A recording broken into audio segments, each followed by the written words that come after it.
Kill et Vilaine, épisode le 11e. Enfin, Pierre, épisode 12, meurtre ou suicide à Guerre-les-Dents. Bonne écoute sur Kill et Vilaine.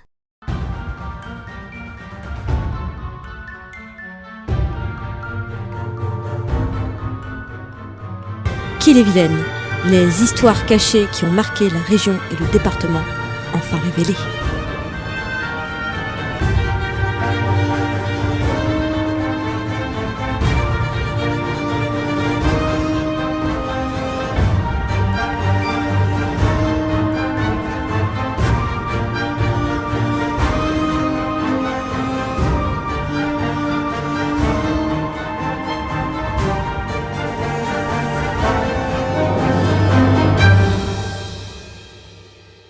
Notre histoire débute au commissariat central de Rennes, un soir d'automne, le 24 août précisément.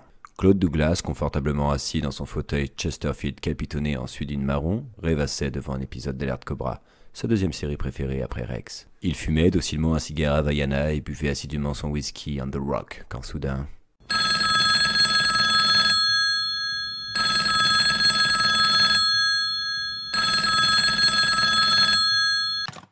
J'écoute. Bonjour commissaire Douglas, commissaire Volant, je me permets de vous appeler parce que je coince sur une enquête. N'en dites pas plus, commissaire. J'adore les mystères. Je préviens mes compagnons, nous arrivons le plus vite possible. Oh bah c'est gentil ça, monsieur Douglas, à tantôt alors. Oui, c'est ça. Bon, je dois prévenir Noisette, mais je ne connais pas son numéro par cœur. J'ai noté dans mon annuaire. Voyons, où ai-je mis mon annuaire? Est-il dans le tiroir? Non. Est-il dans le placard? Non, toujours pas. Voilà notre mystère à résoudre. Réfléchissons. Réfléchissons encore mieux que ça. Eureka! Je me souviens, il est dans la voiture. Vite, je ne dois pas perdre de temps.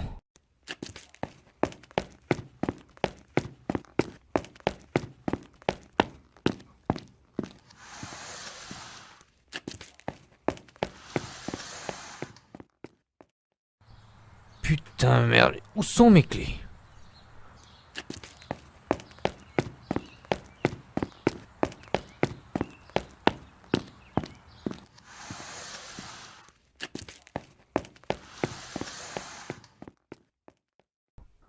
Alors, où ai-je mis mes clés de voiture? Sont-elles dans le tiroir? Eh oui, du premier coup. Dommage que personne ne soit là pour voir ça. Allez vite, pas de temps à perdre. Je dois prévenir Noisette et pour cela, je dois aller chercher mon annuaire dans la voiture.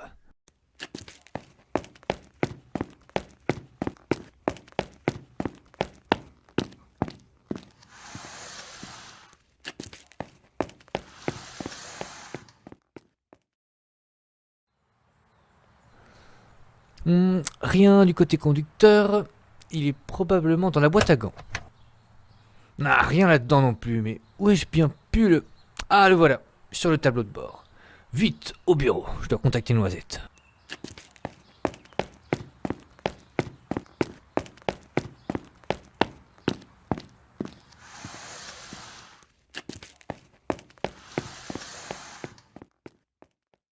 Noisette. Ah, le voilà. Noisette, le numéro est celui-ci.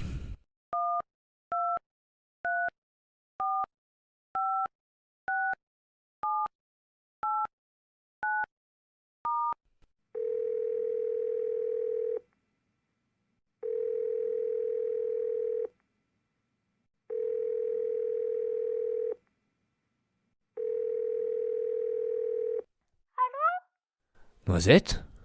Ah non, c'est Châtaigne. Ah merde! Ça doit être ce numéro alors.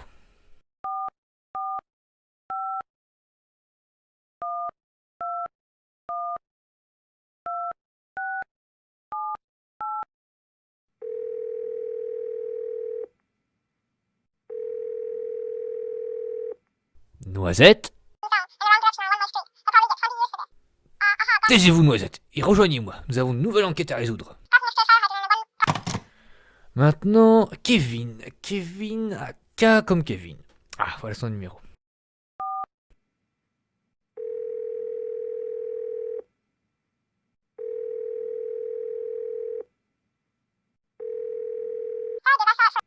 Oui, bonjour madame. Vous êtes la maman de Kevin. Enchanté, commissaire Douglas, je souhaite parler à votre fils.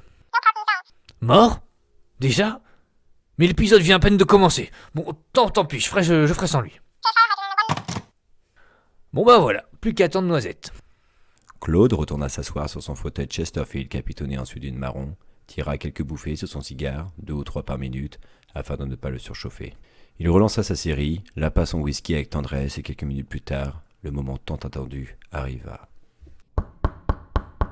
Oui, entrez. Me voilà, commissaire. Je suis prête pour cette nouvelle aventure. Où allons-nous? Résoudre un mystère, Noisette. Mais moi, je n'en sais pas plus. Et où se trouve ce mystère, Claude? Claude? Je ne sais pas, Noisette, j'ai oublié de demander. C'est le commissaire Volant qui m'a téléphoné. Vous le connaissez peut-être. Pourquoi je le connaîtrais? Parce que sinon, on est coincé ici, Noisette, et l'enquête n'avancera pas.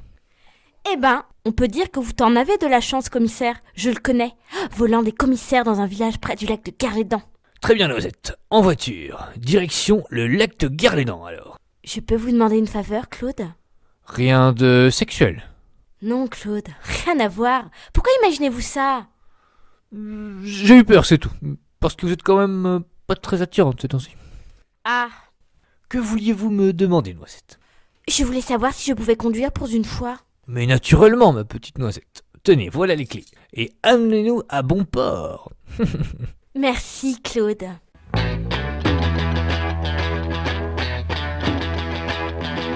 Ça n'a pas l'air d'aller, Claude. Vous faites la tête? Oui. Pourquoi? Vous n'avez pas rigolé à mon jeu de mots. Quel jeu de mots? Amenez-nous à bon port. Bah, je comprends pas. Amenez-nous à bon port. On va au lac de Guerlédan. Bon port, lac, port. Non, rien? Vous ne faites pas la connexion? J'ai compris, Claude. Vous n'aimez pas l'humour, Noisette, c'est tout.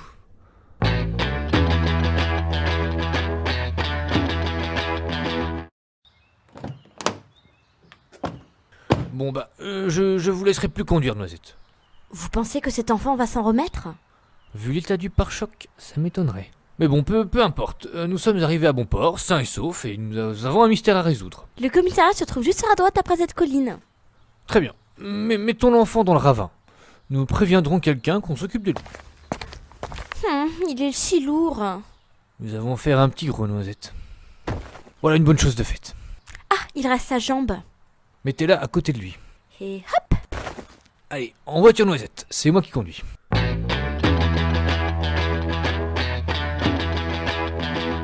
Commissaire Volant, je présume. Commissaire Douglas, c'est un honneur de vous rencontrer. Je vous en prie, appelez-moi Douglas. Claude Douglas. Bonjour, commissaire Volant. Je me présente. Je suis... Ravissante. Je vous arrête tout de suite, Volant. Je déteste les menteurs. La prochaine fois que vous mentez, je vous colle une balle de 22 entre les yeux. Ça séparera votre mono-sourcil. Ça ne pourra pas vous faire de mal. Expliquez-nous ce qui s'est passé. Voilà, un corps a été repêché la semaine dernière en plein milieu du lac de Guerlédan, une octogénaire de 66 ans, Madame Prigent. Tout laisse à croire qu'elle s'est suicidée, mais son fils refuse d'y croire.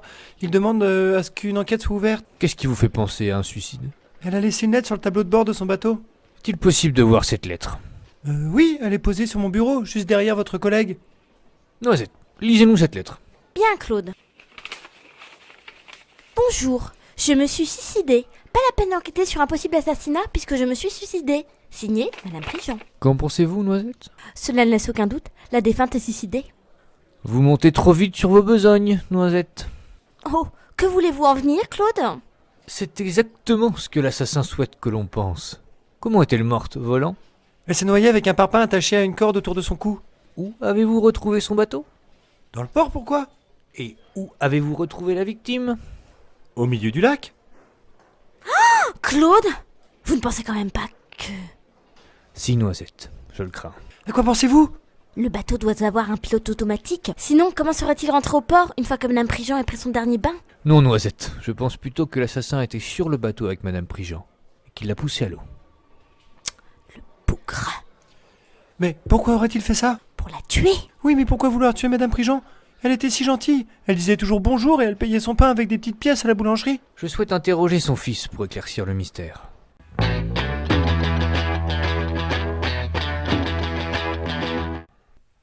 Bonjour Yann, comment allez-vous? Ma mère est morte, donc... Oui, c'est vrai. Mais peu importe. J'ai cru comprendre que vous ne croyez pas en la thèse du suicide.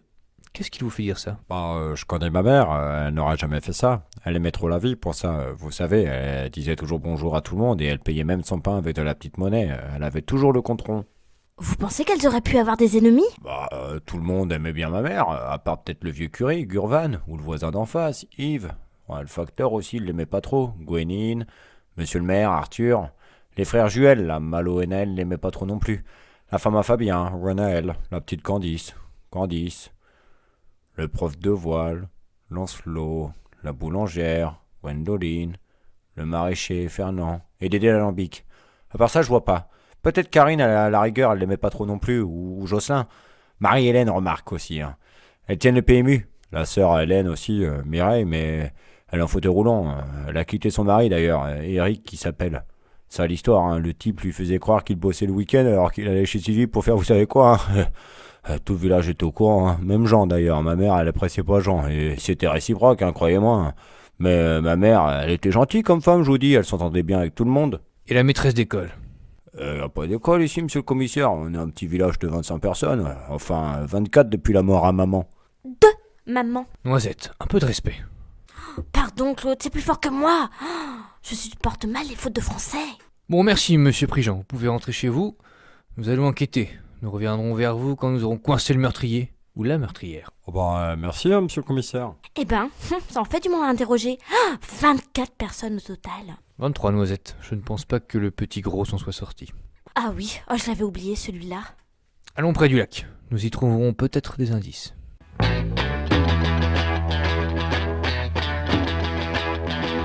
Ah, le grand air. Quel bonheur pour les papilles. Ah ça oui. Cessons de rêvasser, Noisette. Regardez bien autour de vous. Il doit bien y avoir un indice qui traîne. De ce style-là? Faites-moi voir ça, Noisette. Tenez. Non, c'est un préservatif usagé, Noisette. Vous êtes sûr, Claude? Oui, tenez, vérifiez par vous-même. Oui. Et c'est du sperme d'homme, je peux vous le garantir. Et vous aviez besoin de le goûter pour en avoir le cœur net? Mes papilles ne me trahissent jamais. Soit. Regardez, Noisette. Voilà le bateau de Madame Prigent. Celui qui est rempli d'oiseaux? Tout à fait. Le Camelto. Drôle de nom pour un bateau. Mais regardez tous ces oiseaux, Claude. Ils sont des milliers. Peut-être même des centaines. Comment allons-nous nous en débarrasser? À coups de revolver.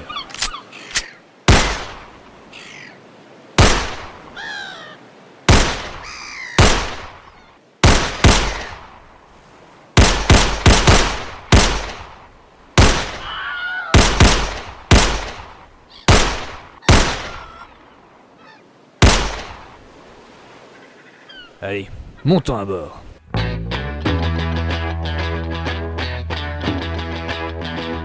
Trouvez-vous quelque chose d'inhabituel, Noisette? Je ne dirais pas d'inhabituel, Claude, mais quelque chose ne colle pas. Regardez, il n'y a pas de pilotage automatique sur ce bateau. Il n'a donc pas pu revenir seul à la marina. Mis à part ça? Des miettes de pain partout par terre. À croire qu'il n'y a pas de balai sur ce bateau. Il t'aurait bien besoin d'un asticage en bon uniforme. C'est moi qui vous le dis. Regardez-moi ces cacas d'oiseaux. Comment de si petits êtres peuvent-ils autant déféquer? Bon, allons faire un tour au domicile de la victime.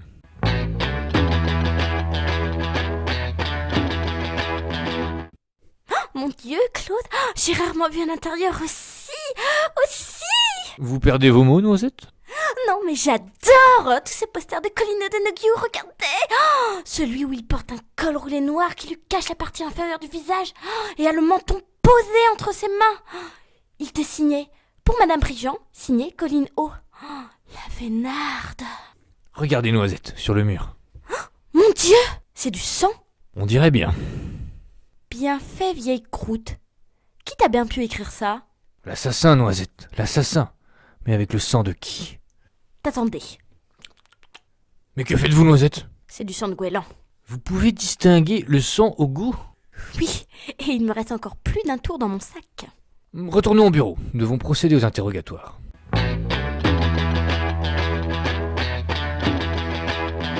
Lancelot, c'est ça? Oui, c'est bien ça. Vous êtes le moniteur de voile, n'est-ce pas? Oui, c'est bien ça. Où étiez-vous le jour où Madame Prigent s'est suicidée? Sur mon voilier avec Malo et Naël, on pêchait la bernique. Quelqu'un pourra nous le confirmer? Malouenal, bien sûr. J'ai même des photos de la sortie sur mon téléphone. Regardez par vous-même. Très bien, Lancelot, vous pouvez sortir. Mais restez aux abords du lac. Nous aurons peut-être besoin de vous plus tard.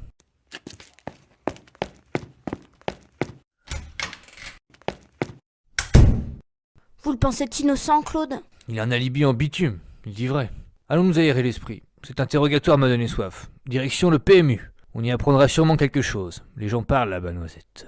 Les gens parlent.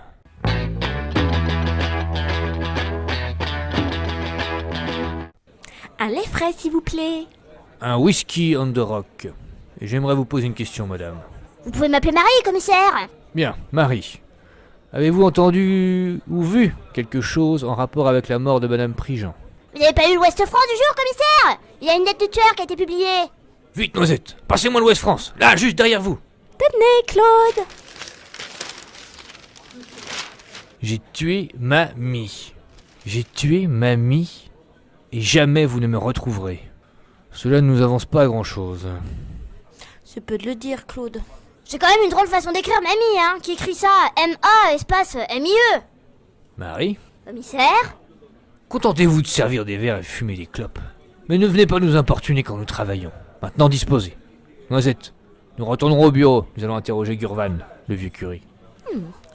Cette enquête prend un tournant inattendu.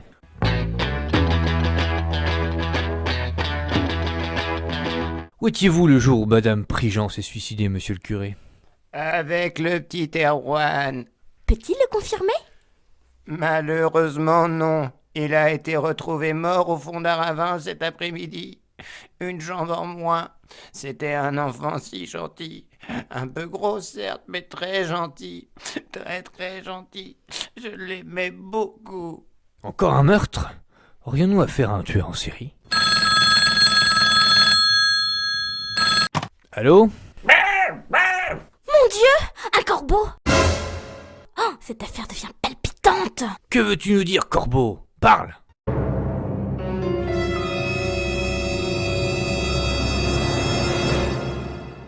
Je vous ai bien roulé dans la farine depuis le début.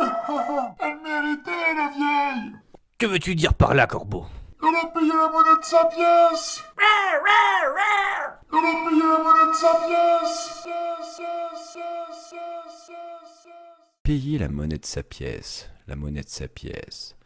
Cette phrase recueillit tel un écho fulgurant dans l'esprit miroitant de Claude Douglas. Il se leva brusquement, gifla Gurvan et pointa l'annuaire vers le ciel.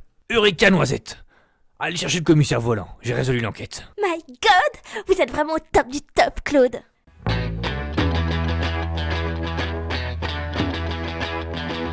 Claude, ça fait bientôt 3 minutes que nous marchons. Où qu'on va comme ça? C'est vrai ça, Claude? Où qu'on va? À la boulangerie. Super nouvelle! J'avais une petite fringale, justement. Taisez-vous, Noisette. Nous allons coffrer la boulangère. C'est elle qui a tué madame Prigent. Et le petit Erwan aussi. Oui, le petit gros aussi. Mais comment pouvez-vous en être sûr? C'est simple, je vais vous expliquer. Tout d'abord, quand nous sommes allés à la marina du lac de Guerlédan avec Noisette, un seul bateau a été recouvert d'oiseaux. Le Camelto. Pour la simple et bonne raison que les oiseaux étaient attirés par des miettes de pain laissées là par la boulangère. Ensuite, le mot écrit avec du sang de goéland chez la victime. Bien fait, vieille croûte. Le mot croûte. Encore du jardin de boulangère, ça. Croûte de pain. Et la faute d'orthographe dans le journal. Mamie qui est écrit Emma espace M-I-E. Mi comme la mie de pain. Et le corbeau qui au téléphone nous dit « Je vous ai bien roulé dans la farine ». Savez-vous avec quoi on fait le pain, Noisette? Non. Mais bien sûr, avec de la farine. Tout à fait, volant. Mais écoutez bien ça, parce que j'ai pas fini. Dans cette même discussion, le corbeau dit « Elle aura eu la monnaie de sa pièce. Or, madame Prigent payait toujours avec de la petite monnaie. Tout concorde. Gwendoline est la coupable. » Quel homme, ce Claude Douglas. Rien ne lui échappe. Rendez-vous compte à la vitesse à laquelle il a résolu cette affaire. C'est incroyable. Il m'étonnera toujours, et surtout le lundi. Enfin bref, revenons-en à nos moutons, parce que nous avons raté quelques événements. Vite! Elle monte dans sa Porsche décapotable 911 Carrera S cabriolet couleur vermillon! Vermillon? J'aurais plutôt dit Carmin. Vermillon, je le sais. Je suis sortie avec un peintre. Vous savez, Noisette, je fais de la peinture aussi. Taisez-vous, vous deux. Nous devons trouver un moyen de rattraper Gwendo, la boulangère. Regardez, Claude! Là! Une Jaguar F-Type SVR décapotable. Désolé, chère auditrice et chers auditeurs, mais je me sens obligé d'intervenir pour vous décrire la façon dont Claude monte dans cette voiture. En effet, Claude se retourna vers la Jaguar et sprinta en sa direction. Arrivé à sa hauteur et emporté par son élan, il glissa sur le capot, retomba sur ses pieds, tel un félin et... Non, Claude, c'est une voiture anglaise, le volant est de l'autre côté. Claude tenta à nouveau sa glissade, mais sans élan, ce fut beaucoup plus compliqué. Il se retrouva à avancer sur les fesses tel un chien aux glandes anales obstruées. Mais après quelques secondes, il parvint à se glisser derrière le volant. Préparez-vous, ça va swinguer!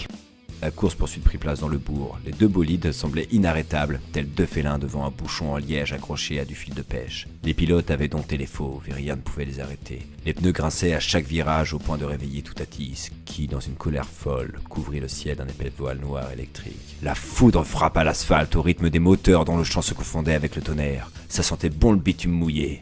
Ça sentait bon la virilité. Gwendoline rabattit la capote de son engin alors que Claude évitait chaque goutte une à une. Il se rapprocha de plus en plus de Gwendoline au point de la rattraper. Alors qu'ils arrivèrent au niveau de l'église du village, le temps s'arrêta. Un éclair était figé entre les cieux et l'archange du clocher. Les gouttes de pluie étaient comme en apesanteur. Claude profita de cet instant pour sauter, le pied en avant, en direction de Gwendoline. Le coup fut tellement violent que le temps reprit son cours normal et Gwendoline fut éjectée côté passager, paralysée par la force du choc. Claude prit le contrôle du véhicule et l'appui cessa de tomber. Arrivé au commissariat, Claude sortit Gwendoline de la voiture et la menotta. Il leva les yeux au ciel et c'est à ce moment-là qu'un rayon de soleil perça les nuages et vint se poser sur sa glorieuse moustache. Notre super flic du 35 profita de ce court moment béni des dieux, puis il esquissa un léger sourire et les nuages se dissipèrent pour laisser place à un ciel bleu tacheté de quelques goélands.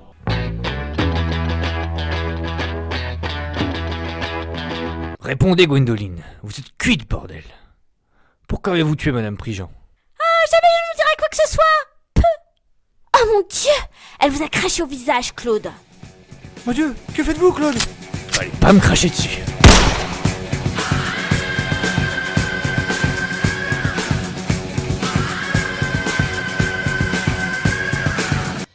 Claude Douglas reçut la Légion d'honneur pour avoir arrêté l'assassin de Madame Prigent et du Petit Gros. Le village se retrouvait sans boulangerie, ce qui força les habitants à l'exode. Malgré ses talents de peintre, le commissaire volant ne put séduire Noisette, qui n'avait Dieu que pour la vérité très prononcée de Douglas, le super flic du 35.